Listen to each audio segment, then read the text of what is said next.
Danas puno mladih odlazi u inozemstvo. A mi želimo da tamo odlaze naši proizvodi.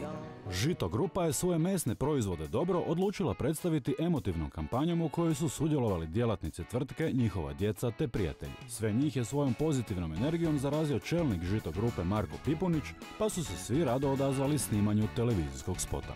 Odlučili smo se na takav spot da preko spota pokažemo u stvari da niti smo jadni, niti smo siromašni, niti smo nesposobni, nego da ne želimo seliti odavde, to je naše, ali ćemo odavde vrlo rado poslati svoj proizvod koji ćemo metaforički osvojiti svijet.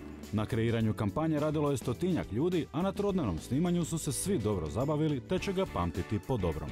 Napokon smo dobili priliku reći i prenijeti dobru priču iz Slavonije. Jednostavno pokazati da ima i onih koji vjeruju da u Slavoniji se može živjeti dobro i da ako budemo podupirali ovakve projekte, da se nemamo razloga bojati budućnosti. Nadam se da smo uspjeli napraviti nešto što dolazi do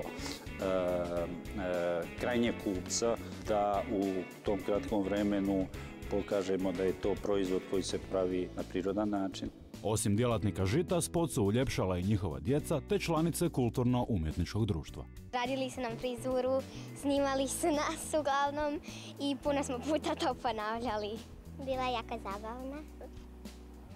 Da, jako zabavno i stalno smo navijale kad će biti taj spot, dok nije konačno došao. Ajmo, kreni, hodaj! Čast nam je bila što smo mogli sudjelovati u tome i pa mislimo da je to stvarno neka lijepa poveznica Žita i Slavonije i svega. Ova pozitivna priča oduševila je i autore kampanje koji priznaju da im je posao bio olakšan. Mi smo prepričali ono što su nam ti ljudi rekli, ispričali smo njihove ambicije i pokazali smo njih u spotu i to što oni rade.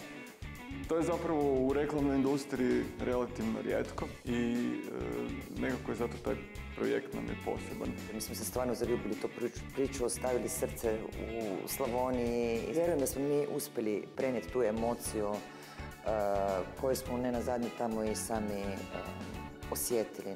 Emociju tih mladih, vrijednih, ambicioznih ljudi koji sigurno će napraviti sve za budućnost svoje regije. Ajmo, akcija! Uhu!